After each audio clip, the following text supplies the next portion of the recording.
The opinions and recommendations expressed by Dan are his own and do not necessarily represent the opinions of this station or any of the show's sponsors. Welcome back, American Family Radio Network, Financial Issues. I'm Dan Celia. It's great to be here. We are going to get to the phones. Let's take a quick look at where we opened. Everything's negative right now.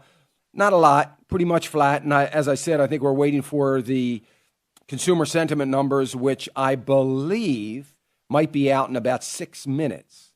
For some reason, I'm feeling like it's 8:45 Central Time that the numbers come out, but I may be wrong. It might be 9 o'clock Central Time. But either way, we'll get it at the end of the break. But that's where it is right now. By the way, home sales, some home sales numbers came out. They were existing home sales. They were only down 0.2%, and that's why we're not a lot more negative than we are right now. The Dow's down 35, the S&P down 2. And, it's not good news, but to me, 0.2% would stand to reason that's about what it should be based on the weather that we've had. And I think that it would be safe to say, or we could certainly say, hey, it's got to do with weather. That I don't think that would be a stretch. I think it becomes a stretch when it's down like 4%. You say it's the weather, because that's not too likely. So, but anyway, some interesting news. I told you earlier that J.P. Morgan announced that it was going to cut 15,000 jobs. Apparently, they've just confirmed that they're going to cut 5,000 jobs, not 15,000 jobs. So that's not going to be good for the economy. But aside from that, now we've got some of the retailers talking about their cuts. So that's going to continue to escalate. So, when we hear that clip that I played earlier about this president that is just, he's just going to do things on his own, just remember the beauty. I don't want to use that word. The good thing about this president, I don't want to use that word either. I'm struggling here, Jonathan. Jonathan's laughing at me. But anyway, it's not like he hasn't told us what he's going to do. He's been telling us this since 2008.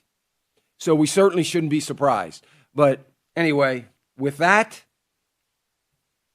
let me go back to the phones. Let me go to I was talking to Michael. Sorry, Michael. I was talking to Michael before the break. Michael, here's the deal. I think that I said to the last caller, you need to start taking these withdrawals. You're not going to avoid any of the taxes. Yes, you've got a minimum required distribution that you're going to have to take this year in light of the fact that you're going to be 70 and a half. So at the end of this year, you're going to have to take a minimum required distribution. I would rather see you do it now. And I say this over and over again because somehow we need to drive this point home that we're not going to be able to, we cannot avoid the taxes that we're going to have to pay on our IRA money. It's impossible. There's no way of sheltering. I get that question every day. So do you believe that the way things are going, taxes are going to continue to go down? I mean, that government's got plenty of money. They're not going to be looking to tax us anymore. They're not going to raise our rates. None of that's going to. I mean, really, we know that we could probably be in the lowest tax bracket we're ever going to be. The other thing is, when you leave that into your estate, Michael, and keep this in mind, when you leave that into your estate, it's the worst possible thing you could do. It's fine if it goes to a spouse. I don't have an issue with that. But if it goes to your children or other heirs, it's getting clobbered in taxes.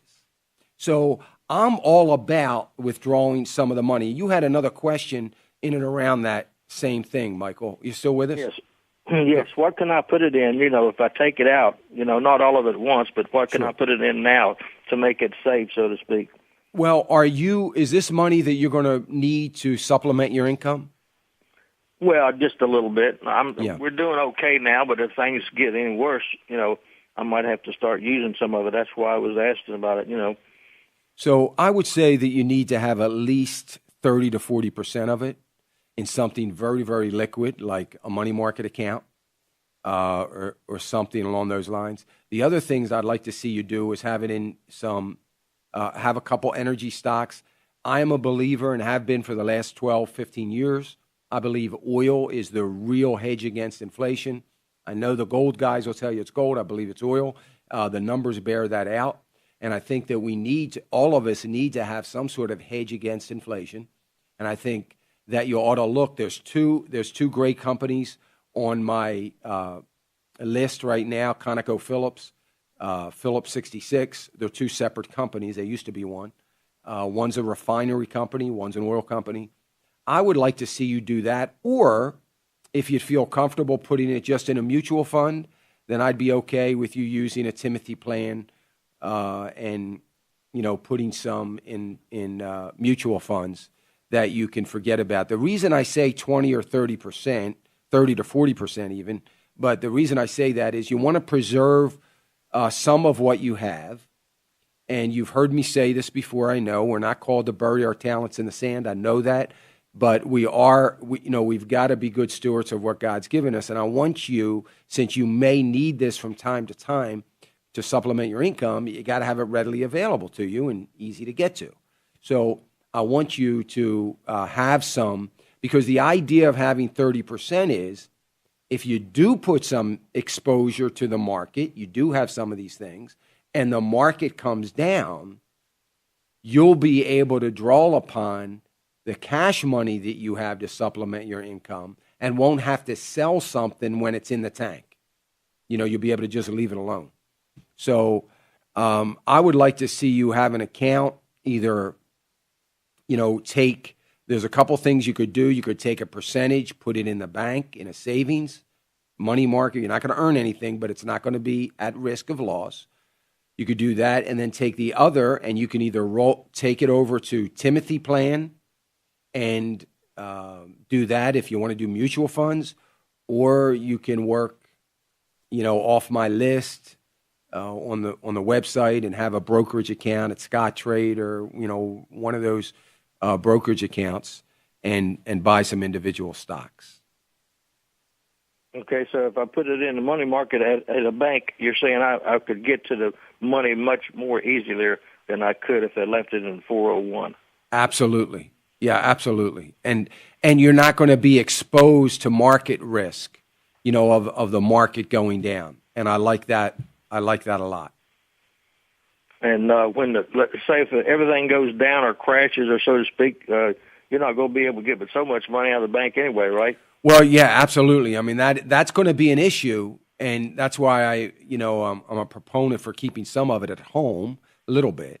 But yeah, that if we ever get into, if the sky really does fall, we end up in a big devaluation of the currency, which is the path we're headed on. I don't believe that's where I believe that we can still pull ourselves out of that. Then yes, there will be a short period of time where that will be the case. Okay, well, thank you, and God bless your show. Thank you, Michael. I appreciate that. Let me go to Harry. Harry calling us from Illinois. Hey, Harry. Harry, you with us? Hello? Yeah, go ahead, Harry. Good morning. Yes, I would like to go over my portfolio a little bit with you here, see if I'm headed in the right direction. Okay, I've got is it okay to give you a number amounts? Sure. Okay, I've got 220 with investment company. I've got that about half in mutual funds and the rest of them in stocks with ICA, AT&T, Microsoft, Potash, and some oil companies. And then I've got a 401k with 135 in it. And then I've got at the bank, I've got 200 in CDs. I got 50,000 just cash. And then I've got 630 with Prudential and an annuity fund. Okay. Now, my question is that have I got stuff spread out right here, or do I need to be moving something more safer? I'm 62 years old, still working. I don't owe any money anywhere. Yeah, I do, Harry. Let me just tell you what. Yeah, I think on a conservative side, I think you're well set because you have a fair amount in cash, and that's good. I'm not crazy about the Prudential side of things, but I don't know how long you've had that. So 2 years.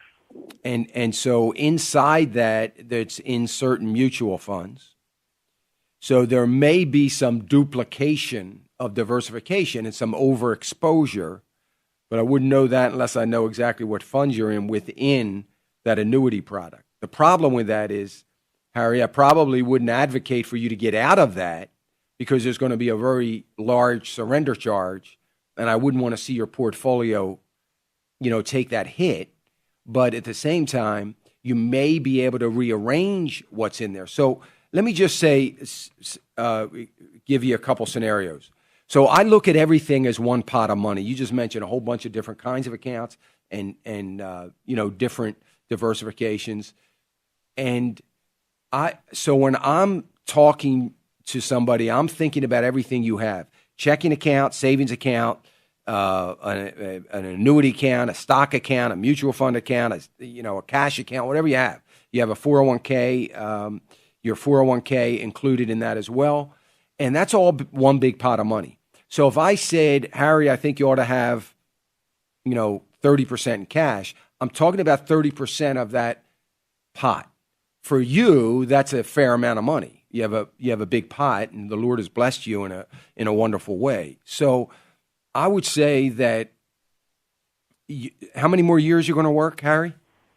Probably a couple yet. Okay. Just depending on how I feel, I'm doing pretty good.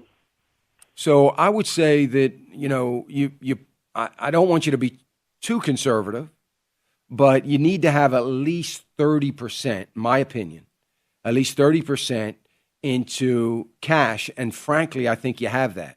As a matter of fact, I think you might have more than that. So, I would like to see you try to get some positions in something that you might have a little more control over, and that is probably some individual stocks, so that you can, get into some stocks where you can kind of forget about it, that are good, solid companies. Again, I go back to this whole oil industry side of things. So I think that and having said that, let me just say, based on what you told me, I think you're in real good shape. I can't comment on your positions because I don't know what mutual funds they are, what companies they're with, and those kinds of things. But I would want you to be cautious that you're not missing out on diversification. In other words, your 401k might have, you say you got about half of that 401k in mutual funds. Well, those mutual funds may be U.S. stock funds. Well, then you go to your Prudential annuity, and you might have half of that money in U.S. stock funds in the mutual fund that they have. Well, that may be too much, or maybe not enough. But so you're getting you probably have some duplication there, which I don't think is healthy. So I probably, I'd have to see all the detail of that.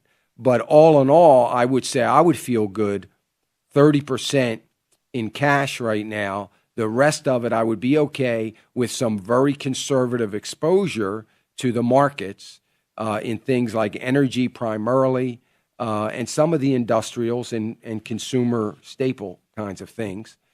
I don't know if you're a partner with me on the website. If you are, you can see my asset allocation model, that would, help you out with that diversification. But I got one. The question that really bothers me is that annuity. I got into that, and I didn't know exactly what I was getting into. I do know that in 2 more years I can get out of it without penalty. Oh, good. Well, I would do it. I wouldn't hesitate. I would get out, and also I would say to you that if you can get out in 2 years without a penalty, then I got to believe that your penalty now is not all that great. It's probably relatively small. It might be 2 or 3%. So take a look at that and see, because remember, we had a 30% year last year in the market. We had a 16% the year before.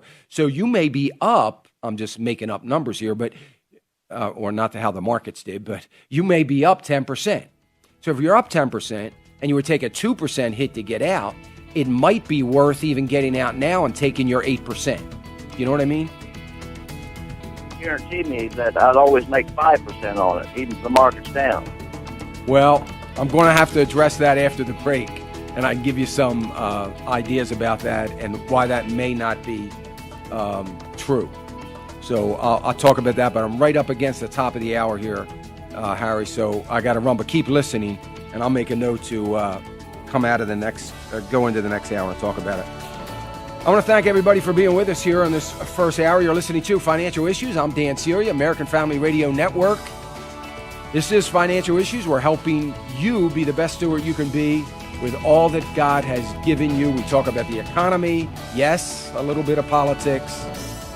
We'll be back.